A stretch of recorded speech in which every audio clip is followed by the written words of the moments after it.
everybody hear me? Hopefully thumbs up. I can't see the phone. Sounds great. So we'll say, okay, cool.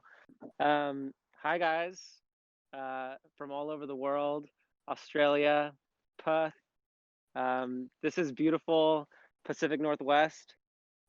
This is actually one of my favorite spots to come to. This is actually in the Washington side, not the Oregon side, but a friend took me here a couple months ago and I was just completely blown away.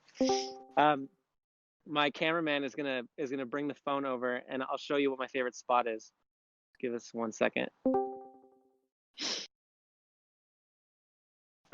So if you look, I don't know if you guys can see it in the camera, but if you see right here, the road basically just disappears into the trees. And that is like one of my favorite things about this spot. And then if you look over here, you can see the Columbia River, and the Columbia River is what separates Washington and Oregon. And if you see that little rock over there, I'm gonna take a picture of that for sure. But yeah, as you can see, it's pretty gorgeous out here. So so today I'm shooting with a Makina W67, and this is one of my favorite cameras. I just got it about like 6 months ago or so, and as you can see, it's like super small. That's one of the best parts about it because I can just hold it in my camera and bring it anywhere. It's a medium format camera, so the negatives are humongous and they're super clean, and yeah, and as you can see, it's like it's the best camera because it's so compact. I also have this Makina RB67. I think probably some of you guys have maybe shot with this before. It's kind of a beast. This actually came from my grandpa who passed away, and I got it for Christmas from him one year. And he used to be like a wedding photographer, so that's pretty rad that I'm still continuing to use it. I have a 180 millimeter on this, which is going to be great to, shoot this really nice area. And I don't know if you guys are going to be able to see it in here because it's so dark. But here, come look into the viewfinder really quick. Yeah, it's going to be pretty beautiful. It might be a little, yeah, it's a little weird, but I'm gonna go ahead and shoot one of this right now. Of that little driveway. I have a handy dandy light meter. And let's just see what the settings are. I'm shooting with 400 speed film. It's Fuji Pro 400H. It says 60th at f4. I'm gonna do 125th at f4. And let's see how it goes.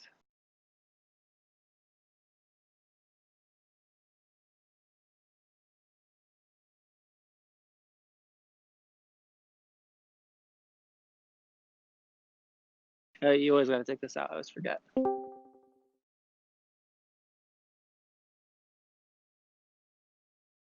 I'm just waiting for the cars to go by. And boom. Beautiful. We'll see how that goes once I get it processed. The one thing that's annoying about this camera is when you wind the film, you have to remember to wind it back here. You gotta press this little button and then wind it again. I can't tell you how many times I've forgotten to do that, and then I get a double exposure. Pretty annoying. We'll do the rock as well.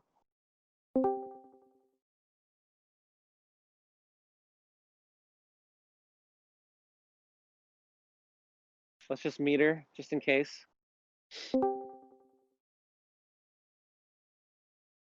So it says f4 at 1000.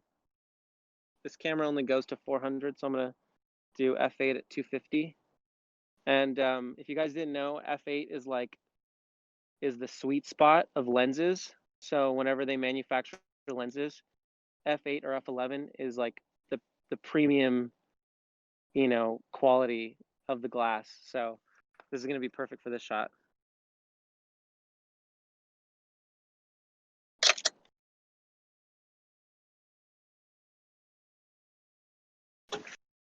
Right, I think I'm actually it's a little too tight, so I'm gonna try this one because this is a lot wider. It's a 55 millimeter.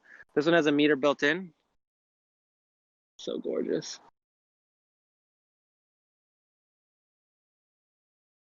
And boom. Beautiful. So yeah. Oh, okay. I guess it's full. Well, this is great because I was having a little bit of issues with this anyway. So just hang tight, I guess, guys. I'm gonna be really rude and just take over the channel real quick. Take over, Taku.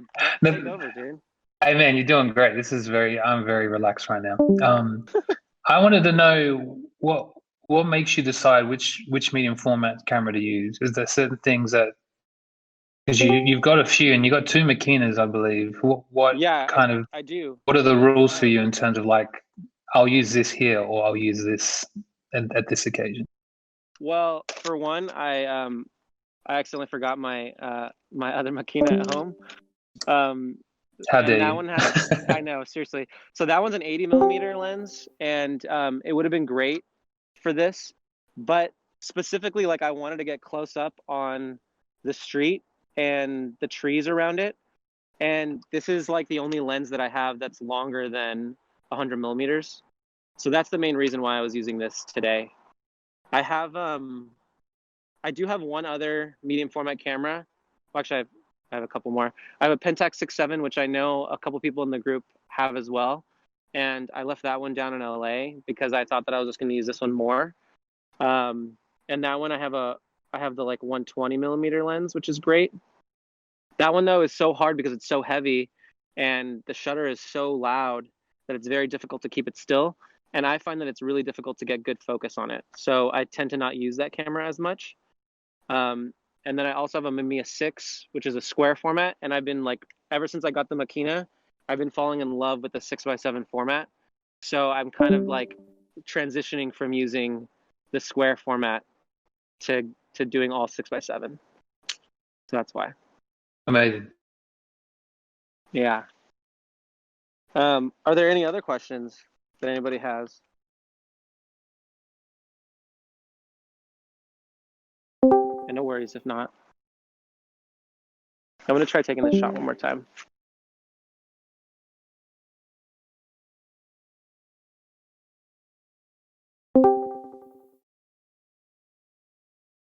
Oh yeah, I'm shooting Fuji Pro 400H. Sadly, Kodak and Fuji, they only make professional films for 120. I would love it if there was cheaper film stock for 120 film.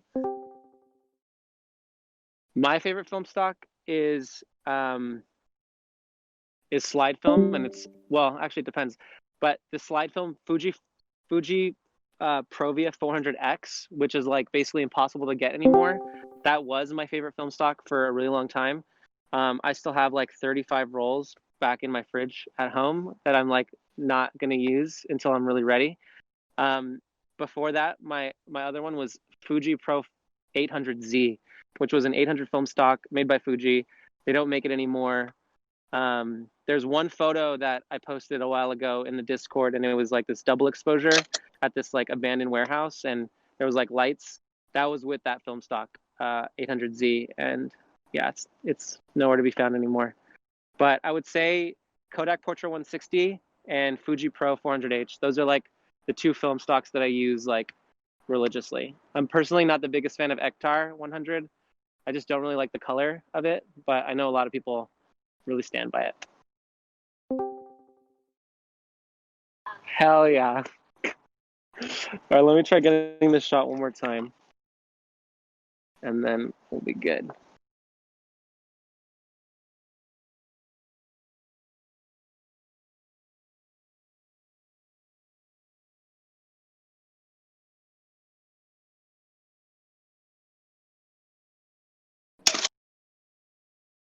All right, sweet.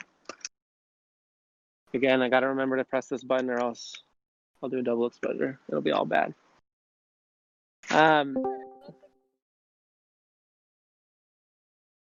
Yeah, I'm not from here, but I do live here. I love the gorge as well. I love the Pacific Northwest. I've been coming here for like the last 10 years. But yeah, my girlfriend and I, we just moved here in January. But we originally lived in LA. We actually still have an apartment in LA, so we're kind of bi-coastal. Oh yeah, there she is over there.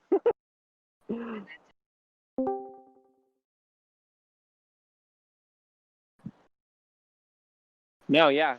So that's a great question, and this would be like a really good example. So normally, if I'm using an external exposure, the external exposure that I have, or the external light meter that I have, is I can just point with it, which is a spot meter. So it makes it really easy. So in this case, like as you can see, it's like really dark down here, but it's like really bright up there. So the way that I do it is I meter for the dark areas, which at this point it's f8 at 30th of a second, and then I meter for like the bright or like the middle areas, and that's f8 at 250th. And so you kind of like meet it halfway. And so if I were to do the math, I'd probably do like 125th at f8, or maybe like in between 160th and 125th at f8. The other thing that you can do with this, which is kind of like a little bit of a hint as well, is you can just point it in between the two, like in between a bright area and a dark area, and then you'll kind of get what the middle is. So this is saying a 60th of a second at f8, and it's like a little high. So that's 7 is meaning that it's like there's only 0 through 10. So a 7 is getting close. So I was actually like I was right on the money. f8 at 125th would probably be fine. I tend to I don't know, I tend to just like go in the middle. I know some stocks you can overexpose and you'll still be able to compensate for the like highlights, and it won't be that big of a deal. So maybe if I were to overexpose, I could do it at f60th, and then I'd be able to get, you know, a nice middle range between that. And let's just see. I mean, I'll take the picture with this, and then we'll see how it goes.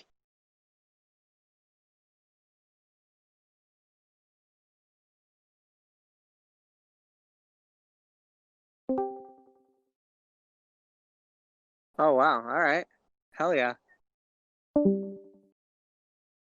Okay, 1 second. So this is a Sekonic L508. It's a little intense, I would say, but I always wanted to have a spot meter just because it's a little bit easier to be able to point and directly get a reading. Because all you do is just like look through it, you scope, and then it reads it. Instead of like here, I mean, like if I were to do this and I were to meter it like handheld, you know, it's only metering for whatever the light is right now. So right now it's like super shady, and I can't reach out to like to the sun, so I can't get an accurate reading really. So that's one of the main reasons why I like I like having a spot meter. I used to shoot with a Hasselblad for a really long time, and Hasselblads don't have light meters, so I just had always used a meter like this. Since I started shooting.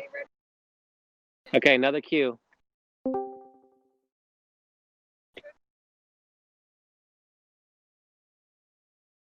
Oh wow, yeah, that's a really good question. Um, so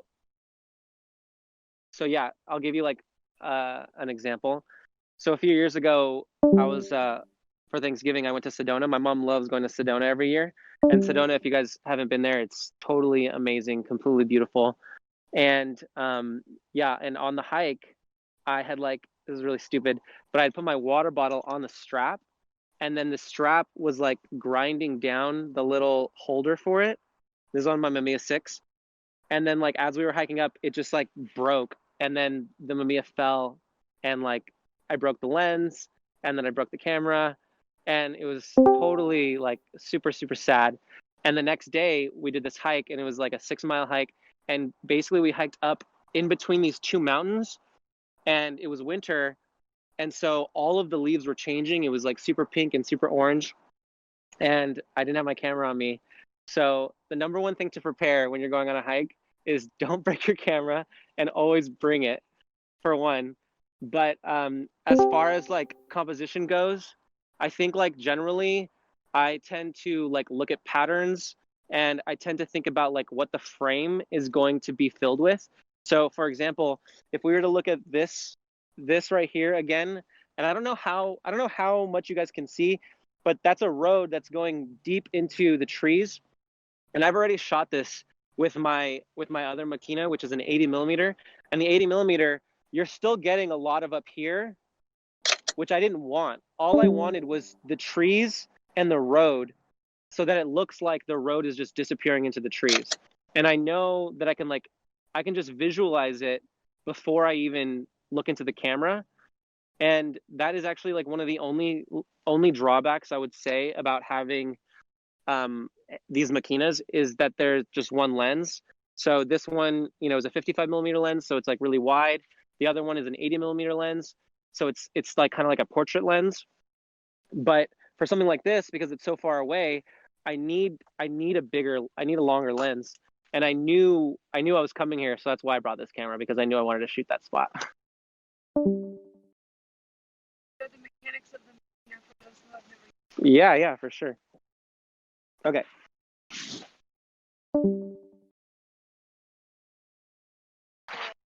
Oh, yeah.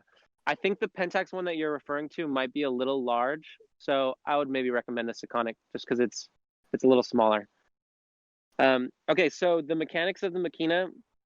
So as you can see, this is it, and this red button right here, if you press it down, the lens just goes down like that. When I bought it on eBay, they didn't give me a lens cap, so I had to buy like an external lens cap. So it's one of these. But normally the other one, it just like goes on top of it. It's really nice. But this is the camera that I love using. Here, let me get my bag really quick and I'll show you guys. Because basically this is the bag that I bring with me essentially everywhere. And the number one thing that I want is a small bag for one, and the ability of just being able to put my camera in here like super easily without it taking up a lot of space. And because it's such a small compressed camera, it makes traveling really, really light. That was why when we went traveling for the last like 3 months, I only brought this camera and then the other Makina, and they both fit in this camera bag like so well that I could just, we would go on these like 10-mile hikes. We actually did this one in the Tetons where we hiked up to a glacier, and it was like this green pearl marble lake, and it was so beautiful. And I just knew that like if I didn't have this Makina, like I wouldn't be able to have hiked all the way up there with a film camera or with the cameras that I like to use. Oh yeah. Okay, so this was a Kickstarter that I here, I'm gonna just put this camera down really quick. Hold on one second. And as you can, what trips? I don't know. Someone clarify what that means. What tripod do I use? I'll show you that in a second. So, okay, so this is the camera bag. It's a little weird. Let me just take this off. All right, so that was the wrong way that I put on. I put on like this. Here we go. So, boom. It was on a Kickstarter. It's called the Urban Nature Sling, and it's got two zipper pockets. As you can see, I got the Kodak Portra 160. I got the Fuji Pro 400H, and then it's got another pocket right here, and that is where I keep another little me photo thing. Bunch of weed on there. This is where whatever this is called. I always forget what this is called, but to make like night shots. And then this is where I put this light meter. Boom. And then this is the main compartment. And this is where I put both of those Makinas in. And I think it's not that expensive. I think it's like $80. Check it out. I've gone through so many camera bags in my life, and this is literally the best one. It also has an area right here hooked up for a tripod if you wanted to use it. And there's a little zipper back here for like keeping business cards, or I keep batteries that are empty. I keep batteries back here for the Makina. And yeah, and I have stickers and business cards for our vegan mac and cheese business up here in Portland. Yeah, it's a really nice bag. Oh yeah, the tripod that I use here. Come over here, I'll show you guys. This is just the lightest me photo tripod. I was so sick of carrying around a heavy tripod. I don't think that they're reasonable at all, especially for like how often I'm traveling and how often I do things. It's sometimes it gets annoying, but it's really easy because all you do is just turn it, and then you just do this. You turn this, and then you turn this, and then this I like lift it up. But as you can see, like this is a pretty tiny. This is really tiny. It's super super light. The only thing is, whenever you're traveling, don't forget your like little attachment, because I forgot it on our trip, and on eBay they're like $2, but in Yellowstone it was $20 for that stupid ass piece. So that was pretty annoying. But yeah, so that's it. I thought it's tiny. It is. It's so small. It's yeah, it's really really tight. Yeah, I wanted to take you guys up here a little bit. If you guys want to go to another spot, because this hike back here is so beautiful. The trees are so gorgeous, and we still have a little bit of sunlight.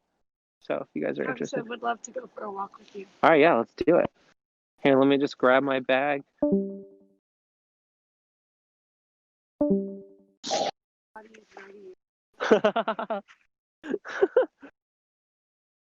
I'm a big coffee fan, big coffee drinker myself.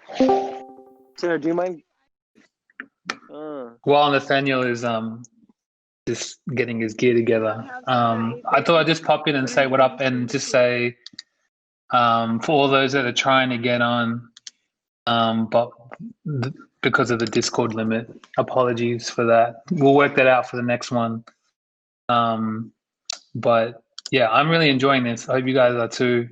Obviously for the next one, obviously we'll make it so we can get more people in. But again, ask as many questions as you want, guys. Nathaniel's got a really good system where he has someone reading out his questions for him. Yeah. So yeah, I'm gonna jump off again, but enjoy.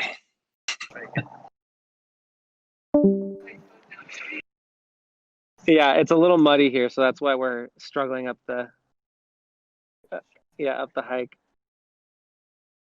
But yeah, I went on this before with the dog, and the dog almost jumped off the side. Thank God it didn't, but it was pretty scary.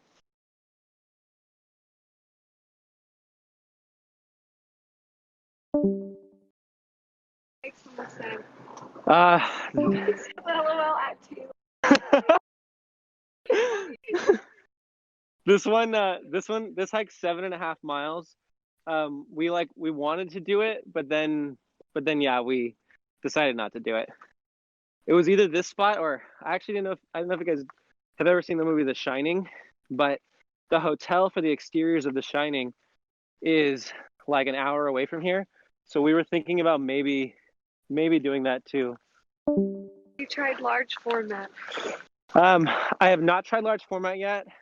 I do have like a 5x7 attachment to my scanner, but I'm still a little nervous. I have been shooting medium format for so long, and it's already so expensive that I feel like with a large format, it's just not cost effective at this moment. But if somebody's got a large format out there that wants to let me borrow it, I'm definitely down to try it out. Okay, look at this. Yeah, so I had a Hasselblad 500 CM, and I had a Hasselblad 500 CW. A friend of mine who also shoots film, he came to me and he was like, yo, are you shooting your Hasselblad? And I was like, no, not really. He was like, here's $1,200. Can I just buy it from you? And this was back before like everything increased in price. And I was like, I'm not using it, so you can have it. And I do regret it. I'm not gonna lie. Tucker says Nathaniel Grail's only for us.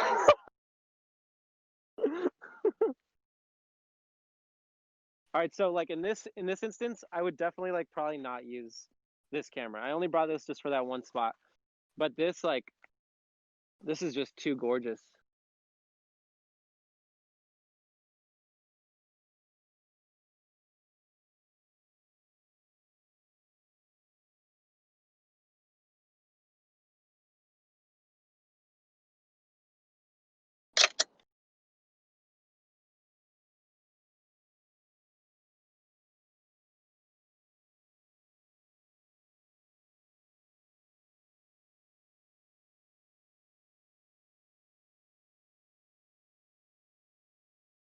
So I'm shooting directly in the sun right now, so it's going to be a little overexposed, but I think it's going to create a nice a nice look.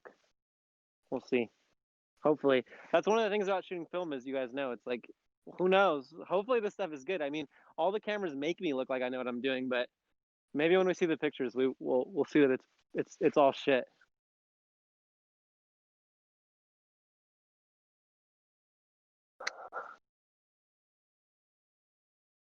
So yeah, if you guys have never been to the Pacific Northwest, like this is one of the greatest things about this area is that like the trees are so lush, it's so wet all the time that the trees create like this incredible green moss. And yeah, seriously. Also, it's like it's super silent right now. There's like nobody on this hike. So this is definitely like our happy place for sure. Wow. I don't know if you guys can see over here, but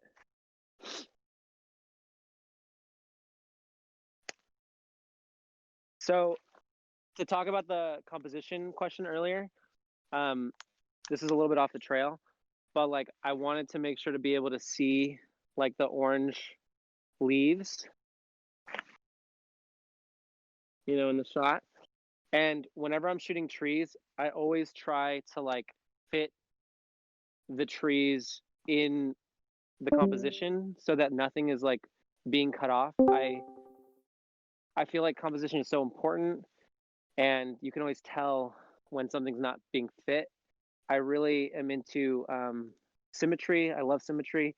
So that's another, I think, layer with it as well. Yeah, symmetry.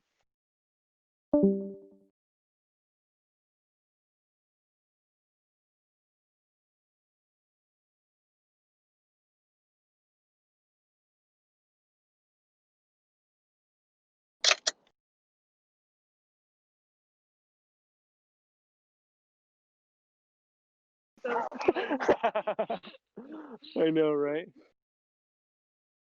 I also like really love. Oh yeah, that's a good point. I'm gonna try to fix this a little bit really quick. Yeah, I do. I mean, well, yeah. If you find any on my website or on Instagram, I would love to print them for you and send them to you. But at the moment, I'm still working, as we all are, on an online shop to sell them. But I did find these people. They're based out of Austin, and basically, you can just pick the size that you want, and then they print it and ship it to the person for me, framed and everything. So that's going to be like what I'm integrating into my photography pretty soon. You know, it's one of those projects. What was that? Oh, sweet.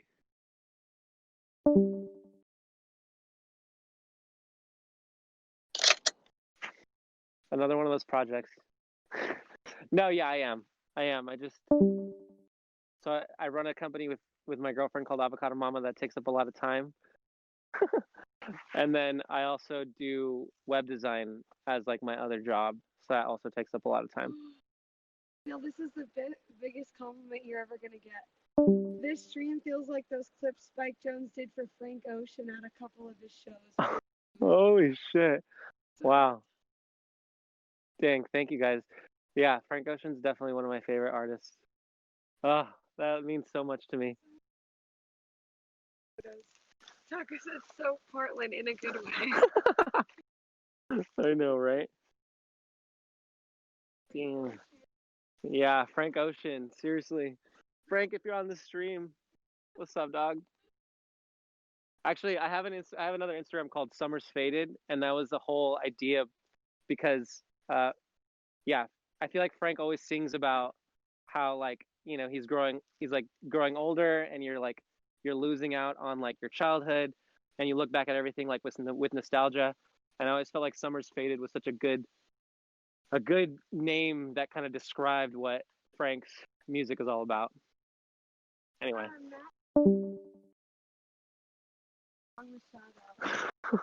Shit.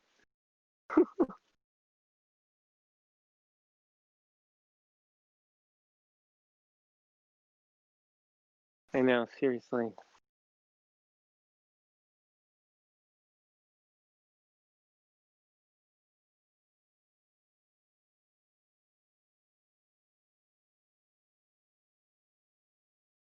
So it's getting a little dark here. I'm at like I'm at a 30th of a second right now. So I don't know if you guys knew this, but basically like how whatever the length is of your lens, that's essentially how slow the shutter speed can be. So this lens is a 55 millimeter. So ideally, without getting camera shake, I can go to like a 60th of a second or possibly a 30th of a second.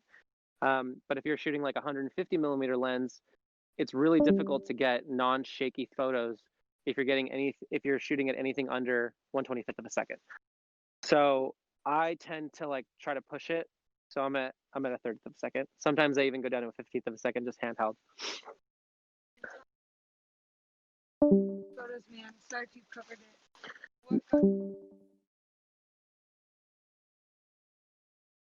Yeah, definitely. So I got into shooting because I don't know if you guys remember, but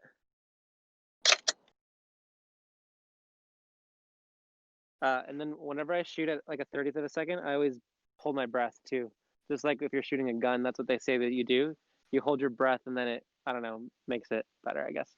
But yeah, I started shooting because I started like going on Flickr a lot. I don't know if you guys remember Flickr back in the day, but Flickr was like major feels, and there was always a lot of people that were sharing film photography. Um, I don't know why I liked photography so much. I think it's mainly because I like movies and music and art in general, and I always thought that photography really captures a moment and it like makes you feel. My whole idea around photography was to like capture things that people tend to overlook on a day-to-day basis, and so I wanted people to be able to be stopped and like think about it and like love the earth. I think I'm just like a big hippie more than anything, and so it's always about yeah, like cherishing the earth, because I think as humans and corporations we've continued to kill Mother Earth.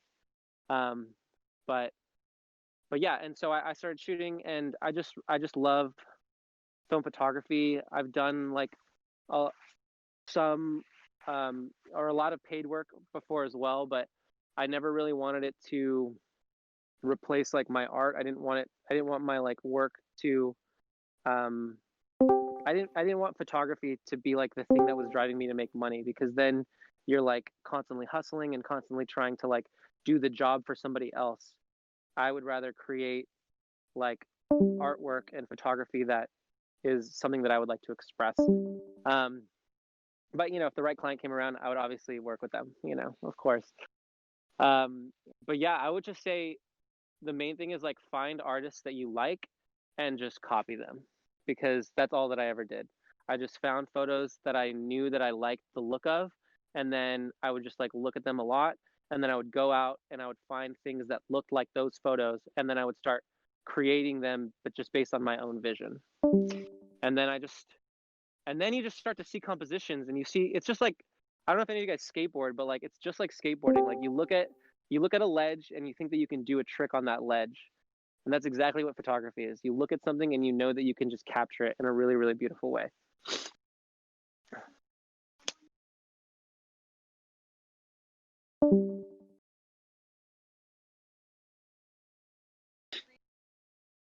Without worry.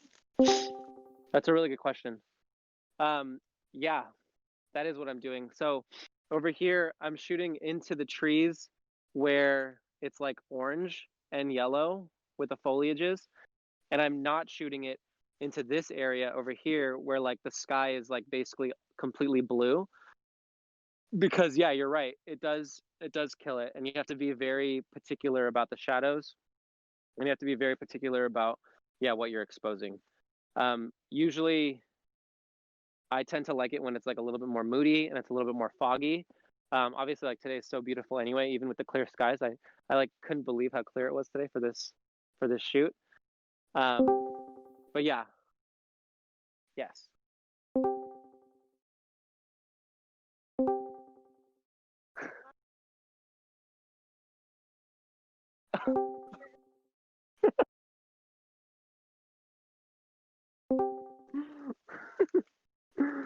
I skated for a really long time in my life, so I think that's why.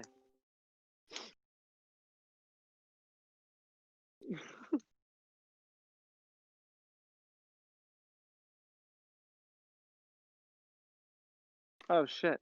Oh wait. Oh yeah. Here we go.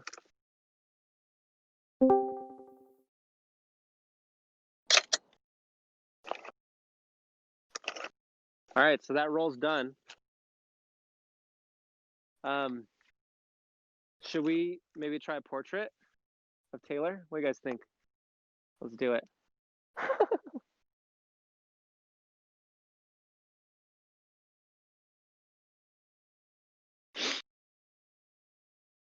You're gonna do stream that stuff. Yeah, I guess you won't be able to, huh? You want to also read this as well? Yeah, do you want me to juggle some balls while I'm at it? I put my mask on so the phone. No. Hey, wait, hold on. Let's just see what we can meter really quick. Getting Just a colder. heads up, 10 to 15 minutes. Okay, yeah.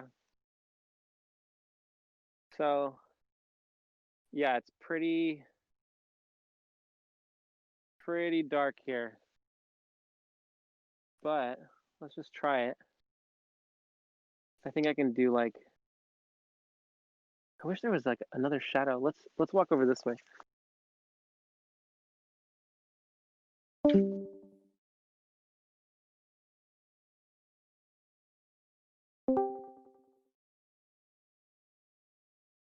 Yeah, absolutely. Thank you so much. That's so cool.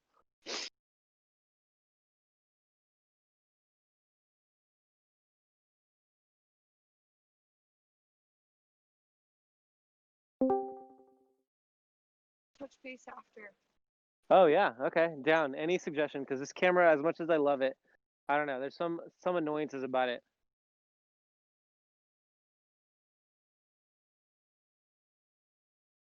I'm just trying to find a place where there's a little bit more light.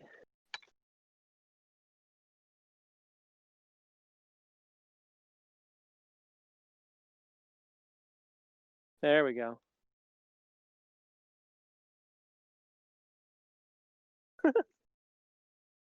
Thanks, guys. All right, so that's a 30th of a second. Let's just see what happens. Great occasional pan.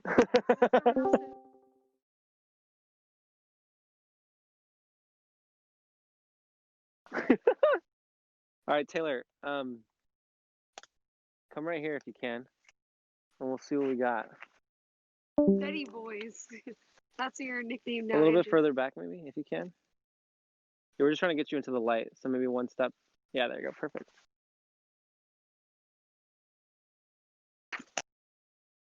Shout out to the team with Nathaniel right now. Woo!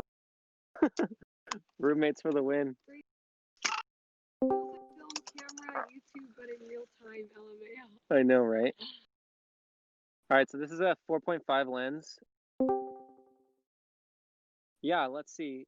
I think play with shadows. That's one of the best advices I can give you. And shoot it high apertures, because then you're getting a really nice shallow depth of field. But honestly, I would say I'm definitely more of like a portrait photographer that is like a travel photographer. I'm mostly what do they call that? Environmental portraits. I'm an environmental portrait photographer. But if you were to hire me to take your portraits, I would kind of be like shaking my boots a little bit, because it's not the thing that I'm like the best at, I would say, personally. Know what you're good at. That's another big tip. All right, Taylor. Maybe I'm gonna go a little bit further back. If you guys can't see, she just got her hair done. It's pink and yellow, or green. Pink and yellow. Pretty tight.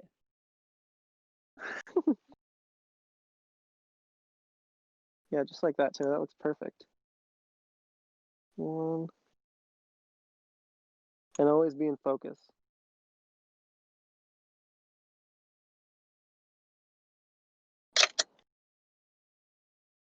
I'm pretty sure he's gonna be pretty shaky because it's so dark. My go-to is actually the Pentax 67. That's like probably one of the best ones for portraits. They have it's the 105 f2.4 lens, which is totally unreal and like beautiful. Yeah, let's go. We'll try. I need to get a place that's a little bit brighter. Yeah, Pentax 67 for sure. I've just honestly, like, because I got this camera as a gift, I've been just trying to use it more. But I will say that the Pentax 67 is a very easy camera to use. It's just hard to focus. That's the only thing that I find. It's hard to get the focus spot on.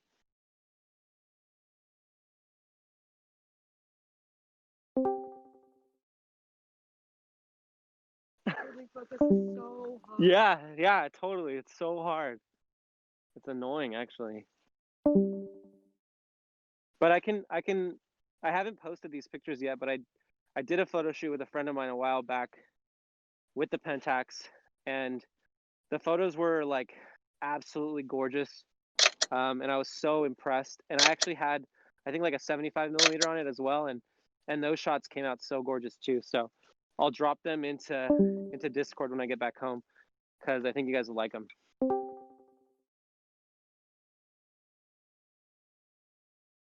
It really is.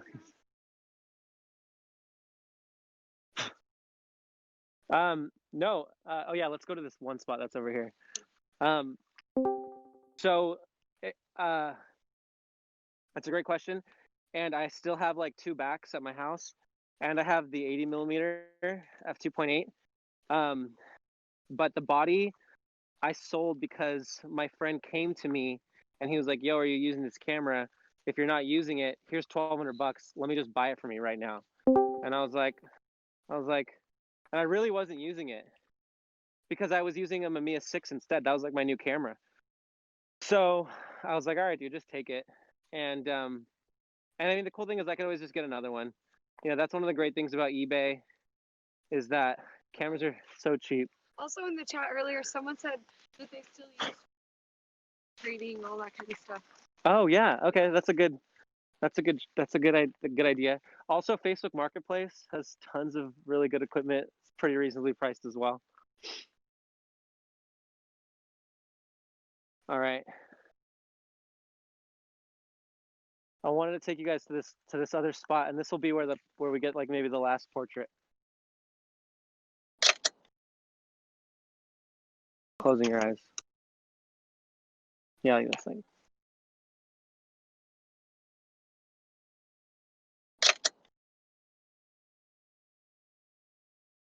Oh shit, I think I moved it. Hold on, let's do one more. I'm just trying to finish the roll. I got 3 more shots, so. 1, 2. Sweet. And then, Andrew, why don't we do one of you really quick too? So then we can have everybody on it. Here, take your mask off. And maybe just unclick the backpack. The backpack looks like this, like your Bane from the Dark Knight. Damn, what's up, cutie? All right, just go ahead and like maybe turn your body just a little bit this way. There you go, perfect.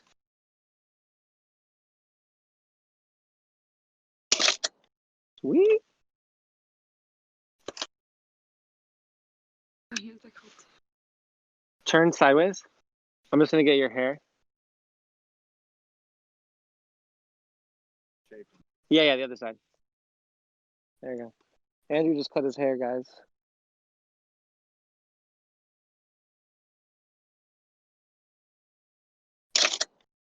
Sick.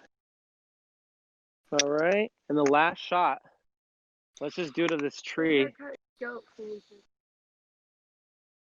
Let's just do it to this tree, and hopefully it'll be all good. I love portraits of trees. All right. boom, and that's it. So we shot 2 rolls on this trip, and I'll get them processed and scanned, and I'll share them with everybody. Sweet. Awesome. Hey, thank you so much, Nathaniel, and a big shout out to your girlfriend and your cameraman as well. On behalf of should shout out 823, want to thank you so much for taking the time. I just checked your mac and cheese truck. It's got like 20K followers. So like you guys are busy people. So we appreciate you guys like taking the time out of your schedule to share some of Portland with us and your insight and your knowledge. We really appreciate it, and it's been really, really fun. For those that are watching, obviously the Discord, we ran into some issues in terms of having people come in because it got full real quick. But shout out to Ocean Absconded and Bandit Sam for helping us out with those tech issues and starting up another stream. You guys are doing some MacGyver stuff, so we thank you for that. Next stream, we'll make sure that we do it a bit more streamlined, maybe route out to Twitch or something like that. We also recorded this session too. So we're going to just stitch it together, and then hopefully when Nathaniel gets his shots back too, we can put those shots in that video so you can see the outcome of this little walk. But yeah, I'll hand it over to Nathaniel if you have any last words or any shout outs. I wanted to plug any projects. Thank you so much, man. Absolutely. Yeah. Thank you guys again so much. I'm like just totally blown away that people even came to this and came and watched. And I'm so happy about the community that Taku is creating with AT3 and Hopes and Dreams Club. It's really, really cool to be able to just nerd out about photography equipment. And if any of you guys have any other questions about anything from the stream or any of my other equipment or like the way that I scan, I would love to maybe at some point do this again with like how I scan, just because I think that there's a little bit of insight around digitizing negatives that is so difficult, and I feel like I just finally like broke through. So thank you guys so much. It was really, really a pleasure. And thank you, Taylor and Andrew, for helping me out. Thank you so much, guys. Hey, I made the permissions that everyone can turn their cameras on. So for anyone who wants to say what up in real life and turn their camera on, you're more than welcome to. Thank you so much, Nathaniel, man. Appreciate you. Absolutely. Yeah, of course. Very stoked. We've had 0 people turn their camera on. Hey, everyone's like, yeah, they're still in their pajamas, right? For real. All right, guys. Thank you so much. Thanks everyone that tuned into our very first Daydreamers. We're gonna have future ones coming up for sure. Members from all over Toronto, New York, Australia, as well as our listening club members too. We're gonna have musicians take us inside their studios, live sets, things like that. So if you're a member, hit us up if you want your own episode like Nathaniel. Let us know. But I hope you have a good day, Nathaniel. Thank you so much, and take care, everyone here on the 823 Discord. Yeah, you guys too. Good morning, everybody. All right, I'll see you guys later. Take care, everyone. Peace. Hell yeah. Yeah, I think so.